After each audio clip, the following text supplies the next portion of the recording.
ਏਕੋ ਏਕ ਸਭ ਆਖ ਵਖਾਣੈ, ਹੁਕਮ ਬੂਝੈ ਤਾਂ ਏਕੋ ਜਾਣੈ।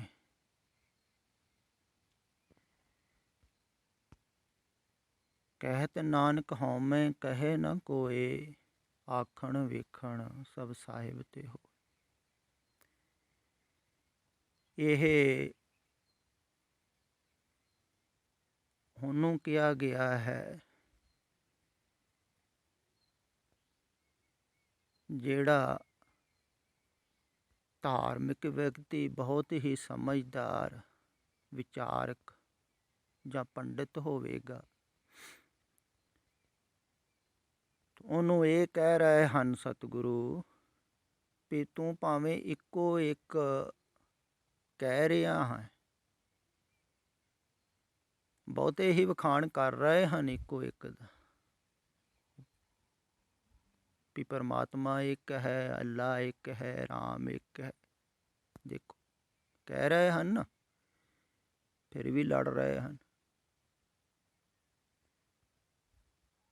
ਇਵੇਂ ਹੀ ਬਹੁਤੇ ਲੋਕ ਕਹਿ ਰਹੇ ਹਨ ਆਖ ਵਖਾਣੇ, ਪਰ ਹੁਕਮ ਬੂਝੈ ਤਾਂ ਇੱਕੋ ਜਾਣ। ਜਿੰਨਾ ਚਿਰ ਕੋਈ ਹੁਕਮ ਬੁੱਝਦਾ ਨਹੀਂ ਹੈ, ਉਹਨਾਂ ਚਿਰ ਇੱਕ ਨੂੰ ਜਾਣਦਾ ਨਹੀਂ। ਤੇ ਹੁਕਮ ਨੂੰ ਸਮਝ ਲੈਣਾ, ਬੁੱਝ ਲੈਣਾ ਨਹੀਂ ਹੈ, ਇਹ ਗੱਲ ਖਿਆਲ ਵਿੱਚ ਰੱਖੋ। ਤੁਸੀਂ ਸਮਝਦੇ ਤਲ 'ਤੇ ਹੀ ਸੋਚ ਲੈਂਦੇ ਹੋ ਵੀ ਜਾਣ ਲਿਆ, ਬੁੱਝ ਲਿਆ।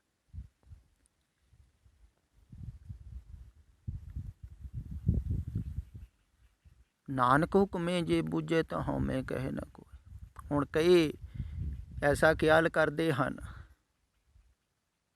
ਜ਼ਿਆਦਾ ਸਮਝਦਾਰ, ਵੀ ਮੈਂ ਜੋ ਬੋਲਾਂਗਾ ਉਹਦੇ ਵਿੱਚ ਮੈਂ ਨਹੀਂ ਕਰਾਂਗਾ, ਹਾਂ ਨਹੀਂ ਕਰਾਂਗਾ। ਕਈ ਗੱਲ ਇਸ ਢੰਗ ਨਾਲ ਕਰਨਗੇ, ਪਰ ਉਹ ਜਿਹੜੀ ਮੈਂ ਕਹਿਣੀ ਹੈ ਇਹ ਤਾਂ ਸਹਿਜ ਹੈ। ਇਹ ਤਾਂ ਉੱਪਰੋਂ ਕਿਸੇ ਨੂੰ ਸਮਝਾਉਣਾ ਹੈ। ਮੈਂ ਵੀ ਵਾਰ ਹੀ ਮੈਂ ਕਰਦਾ, ਤੇ ਕਰਨੀ ਪੈਂਦੀ। ਮੈਂ ਤੂੰ ਦਾ ਉਪਯੋਗ ਨਾ ਕਰਾਂਗੇ ਤੇ ਸਮਝੋਗੇ ਕਿਵੇਂ ਤੁਸੀਂ? ਉਹ ਤਾਂ ਸਮਝਾਉਣ ਵਾਸਤੇ ਉਪਯੋਗ ਕਰਨਾ ਪੈਂਦਾ ਹੈ ਸ਼ਬਦਾਂ ਦਾ। ਜਿਹੜਾ ਸ਼ਬਦਾਂ ਤੋਂ ਪਾਰ ਹੈ ਉਹਦੇ ਵਾਸਤੇ ਵੀ ਸ਼ਬਦ ਵਰਤਣੇ ਪੈਂਦੇ ਹਨ।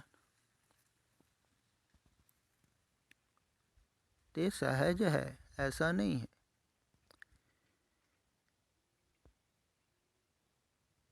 ਪਰ ਹਉਮੈ ਉਹਦੇ ਅੰਦਰ ਹੈ ਜਿਹੜਾ ਮਨ ਦੇ ਤਲ 'ਤੇ ਜੀ ਰਿਹਾ ਹੈ, ਅਤੇ ਮਨ ਦੇ ਤਲ 'ਤੇ ਉਹ ਜੀ ਰਿਹਾ ਹੈ ਜਿਹੜਾ ਸੋਚ ਵਿਚਾਰ ਰਿਹਾ ਹੈ। ਅਗਲੀਆਂ ਪੰਗਤੀਆਂ 'ਚ ਕਹਿੰਦੇ ਹਨ, ਕਹਿਤ ਨਾਨਕ ਹਉਮੈ ਕਹੈ ਨ ਕੋਇ, ਆਖਣ ਵੇਖਣ ਸਭ ਸਾਹਿਬ ਤੇ ਹੋਏ। ਜਿਹੜਾ ਜਾਣ ਲੈਂਦਾ ਹੈ ਵੀ ਮੇਰਾ ਆਖਣਾ ਤੇ ਵੇਖਣਾ ਪਰਮਾਤਮਾ ਤੋਂ ਹੋ ਰਿਹਾ ਹੈ, ਜਦੋਂ ਉਹਦੇ ਤੋਂ ਹੋ ਰਿਹਾ ਹੈ ਤੇ ਫਿਰ ਮੈਂ ਕਿੱਥੇ? ਪਰ ਐਸਾ ਵੀ ਕੋਈ ਸੋਚ ਵਿਚਾਰ ਕੇ ਕਹਿ ਸਕਦਾ ਹੈ। ਖਿਆਲ ਕਰੋ ਵੀ ਮੈਂ ਜੋ ਬੋਲ ਰਿਹਾ ਹਾਂ ਇਹ ਵੀ ਪਰਮਾਤਮਾ ਤੋਂ ਆ ਰਿਹਾ ਹੈ, ਜੋ ਮੈਂ ਦੇਖ ਰਿਹਾ ਹਾਂ ਇਹ ਵੀ ਪਰਮਾਤਮਾ ਹੀ ਦੇਖ ਰਿਹਾ ਹੈ, ਵੀ ਮੈਂ ਨਹੀਂ ਹਾਂ। ਉਹੋ ਹੀ ਦੇਖ ਰਿਹਾ ਹੈ, ਉਹੋ ਹੀ ਬੋਲ ਰਿਹਾ। ਤੇ ਕੋਈ ਵੀ ਕਹਿ ਸਕਦਾ, ਕਹਿਣ ਨੂੰ ਤਾਂ ਕੋਈ ਪ੍ਰੋਬਲਮ ਨਹੀਂ ਹੈ ਨਾ, ਸਮੱਸਿਆ ਨਹੀਂ। ਤੇ ਸਾਹਮਣੇ ਵਾਲਾ ਵੀ ਇਹ ਸੋਚ ਸਕਦਾ ਹੈ ਵੀ ਜਿਹੜਾ ਕਹਿ ਰਿਹਾ ਹੈ ਵੀ ਮੈਂ ਬੋਲ ਨਹੀਂ ਰਿਹਾ ਹਾਂ, ਪਰਮਾਤਮਾ ਬੋਲ ਰਿਹਾ ਹੈ। ਦੇਖ ਨਹੀਂ ਰਿਹਾ ਹਾਂ, ਪਰਮਾਤਮਾ ਦੇਖ ਰਿਹਾ ਹੈ ਮੇਰੇ ਵਿੱਚ ਬੈਠ ਕੇ। ਮੈਂ ਤੇ ਹੈ ਹੀ।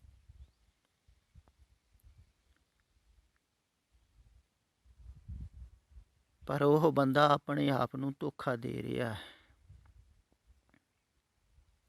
ਤੇ ਜਿਹੜਾ ਆਪਣੇ ਆਪ ਨੂੰ ਧੋਖਾ ਦਿੰਦਾ ਹੈ ਨਾ, ਉਹ ਫਿਰ ਦੂਸਰਿਆਂ ਨੂੰ ਧੋਖੇ ਦੇ ਵਿੱਚ ਰੱਖਦਾ ਹੈ ਤੋਂ ਜ਼ਿਆਦਾ ਭਟਕਦਾ ਹੈ। ਇਸ ਕਰਕੇ ਵਿਦਵਾਨ ਪੜ੍ਹੇ ਲਿਖੇ ਪੰਡਿਤ ਬਹੁਤ ਭਟਕਦੇ ਹਨ, ਕਿਉਂਕਿ ਆਪ ਵੀ ਭਟਕਦੇ ਹਨ, ਦੂਸਰੇ ਨੂੰ ਵੀ ਭਟਕਾਉਂਦੇ। ਜਿੰਨਾ ਚਿਰ ਵਿਚਾਰਧਾਰਾ ਚੱਲ ਰਹੀ ਹੈ, ਜਿਹੜਾ ਬੋਲਣ ਵਾਲਾ ਹੈ ਕੁਛ ਸੋਚ ਕੇ ਬੋਲ ਰਿਹਾ, ਵਿਚਾਰ ਕੇ ਬੋਲ ਰਿਹਾ, ਤੋ ਤੇ ਵਿਚਾਰ ਦੇ ਤਲ ਤੇ ਹੀ ਹੈ ਨਾ, ਸੋਚ ਦੇ ਤਲ ਤੇ।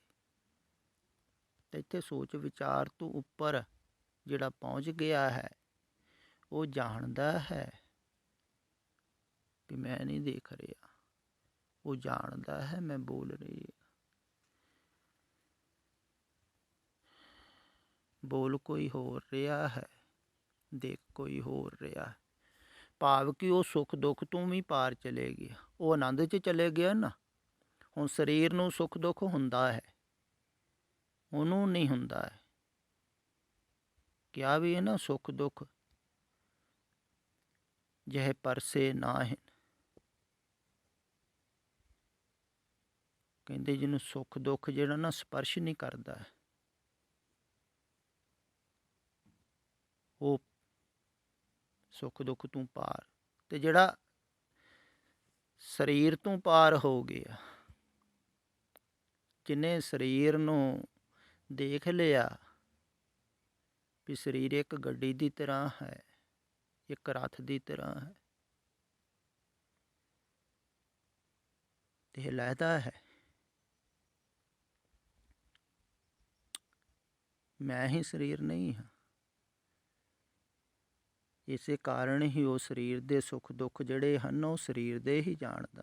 ਐਸਾ ਨਹੀਂ ਸਰੀਰ ਨੂੰ ਸੁੱਖ ਦੁੱਖ ਨਹੀਂ ਹੁੰਦੇ, ਪਰਮ ਗਿਆਨੀ ਦੇ ਵੀ ਹੁੰਦੇ ਆ।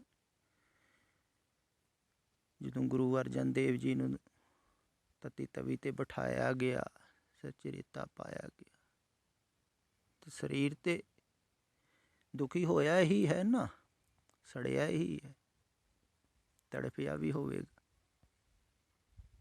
ਪਰ ਉਹਨਾਂ ਨੂੰ ਕੋਈ ਸੁੱਖ ਦੁੱਖ ਨਹੀਂ ਹੋਇਆ। ਉਹ ਜਾਣਦੇ ਸਨ ਕਿ ਮੈਂ ਸਰੀਰ ਨਹੀਂ ਹਾਂ, ਸਰੀਰ ਆਇਆ ਹੈ, ਸਰੀਰ ਜਾਏਗਾ ਵੀ, ਸਰੀਰ ਮਿੱਟੀ ਦਾ ਬਣਿਆ ਹੋਇਆ ਹੈ, ਇਹਨੂੰ ਸੁੱਖ ਵੀ ਆਉਣਗੇ, ਦੁੱਖ ਵੀ ਆਉਣਗੇ, ਜਨਮਿਆ ਵੀ ਹੈ, ਮਰੇਗਾ ਵੀ, ਪਰ ਮੈਂ ਥੋੜ੍ਹੀ ਮਰਦਾ ਹਾਂ ਨਾ ਜਨਮਦਾ।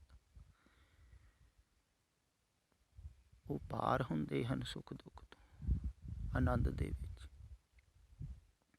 ਤੇ ਸਰੀਰ ਦਾ ਸੁੱਖ ਦੁੱਖ ਉਹਨਾਂ ਦਾ ਨਹੀਂ ਹੁੰਦਾ।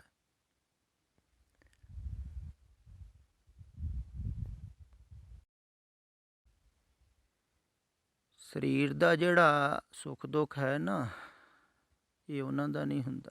ਤੇ ਮਨ ਤੇ ਹੁੰਦਾ ਹੀ ਨਹੀਂ, ਮਨ ਤੇ ਵਿਚਾਰ ਤੋਂ ਪੈਦਾ ਹੁੰਦਾ। ਜਦੋਂ ਤੁਸੀਂ ਦੇਖਦੇ ਹੋ, ਕੁਛ ਸੋਚਦੇ ਹੋ, ਮਨ ਪੈਦਾ ਹੋ ਜਾਂਦਾ।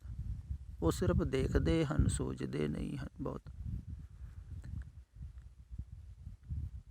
ਕਦੇ ਕਦੇ ਉਹਨਾਂ ਨੂੰ ਸੋਚਣਾ ਪੈਂਦਾ ਹੈ,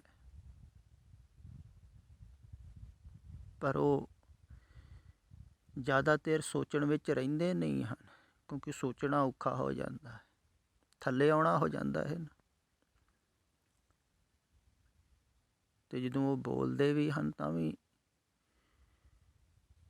ਉਹਨਾਂ ਨੂੰ ਸੋਚ ਵਿਚਾਰ ਦੇ ਤਲ ਤੇ ਆਉਣਾ ਹੀ ਪੈਂਦਾ ਹੈ, ਪਰ ਉਹ ਜ਼ਿਆਦਾ ਦੇਰ ਨਹੀਂ ਰਹਿੰਦੇ। ਸਰੀਰ ਦੇ ਤਲ ਤੇ ਉਹ ਜ਼ਿਆਦਾ ਦੇਰ ਨਹੀਂ ਰਹਿੰਦੇ, ਸਰੀਰ ਦੇ ਤਲ ਤੋਂ ਥੋੜ੍ਹਾ ਜਿਹਾ ਉੱਪਰ ਰਹਿੰਦੇ। ਜਦੋਂ ਬੋਲਦੇ ਵੀ ਹਨ ਤਾਂ ਵੀ ਜਾਣਦੇ ਹਨ ਵੀ ਸਰੀਰ ਬੋਲ ਰਿਹਾ ਹੈ, ਸਰੀਰ ਕੋ ਬੋਲਿਆ ਜਾ ਰਿਹਾ ਹੈ। ਜਦੋਂ ਦੇਖਦੇ ਹਨ ਤਾਂ ਵੀ ਜਾਣਦੇ ਹਨ ਸਰੀਰ ਕੋਲੋਂ ਦੇਖਿਆ ਜਾ ਰਿਹਾ ਹੈ। ਤੇ ਬੋਲਣ ਵਾਲੇ ਦੇ ਤੇ ਦੇਖਣ ਵਾਲੇ ਦੇ ਪਿੱਛੇ ਜੋ ਹੈ ਉਹ ਹੈ ਸੱਤ। ਉਹਦੇ ਵਿੱਚ ਜਿਹੜਾ ਧਿਆਨ ਲਾ ਲੈਂਦਾ, ਤੁਮ ਸਾਚ ਤੇ ਆਵੋ ਮੁਗਧ ਮਨ, ਤਾਂ ਸੁਖ ਪਾਵੋ ਮੇਰੇ ਮਨ, ਤਾਂ ਸੁਖ। ਸਿਰਫ ਇੱਕ ਇੱਕ ਕਹਿਣ ਦੇ ਨਾਲ ਸੁੱਖ ਨਹੀਂ ਮਿਲਦਾ, ਏਕੋ ਏਕ ਵਖਾਣੇ ਸਭ ਕੋ, ਖਿਆਲ ਵਿੱਚ ਰੱਖੋ। ਜਾਂ ਸਿਮਰਨ ਕਰਕੇ ਬਹੁਤਾ ਸੁੱਖ ਮਿਲੇਗਾ, ਜਾਪ ਕਰਕੇ ਮਿਲੇਗਾ, ਤੀਰਥ ਕਰਕੇ ਮਿਲੇਗਾ? ਨਹੀਂ, ਨਾ ਤੀਰਥ ਕਰਕੇ ਮਿਲੇਗਾ, ਨਾ ਜਾਪ ਕਰਕੇ ਮਿਲੇਗਾ, ਨਾ ਤਪ ਕਰਕੇ ਮਿਲੇਗਾ, ਨਾ ਸਿਮਰਨ ਕਰਕੇ ਮਿਲੇਗਾ। ਹਾਂ, ਉਧਰ ਨੂੰ ਜਾਇਆ ਜਾ ਸਕਦਾ ਹੈ, ਇਹਨਾਂ ਦਾ ਉਪਯੋਗ ਕੀਤਾ ਜਾ ਸਕਦਾ ਹੈ, ਸਿਮਰਨ ਦਾ ਵੀ, ਚਿੰਤਨ ਦਾ ਵੀ, ਜਪ ਦਾ ਵੀ।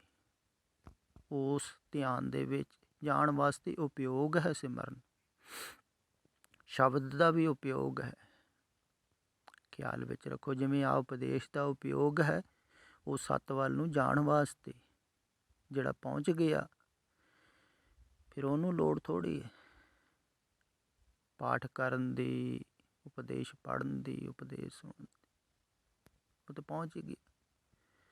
ਪਰ ਜਿਹੜਾ ਨਹੀਂ ਪਹੁੰਚਿਆ ਉਹਦੇ ਵਾਸਤੇ ਇਹ ਸ਼ਬਦ ਦਾ ਸਹਾਰਾ ਲੈਣਾ,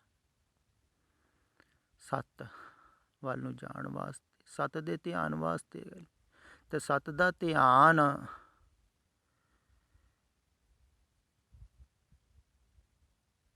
ਉਦੋਂ ਹੁੰਦਾ ਹੈ ਜਦੋਂ ਆਦਮੀ ਨਿਰਵਿਚਾਰ ਹੋ ਜਾਂਦਾ ਹੈ, ਮਨ ਤੋਂ ਪਾਰ।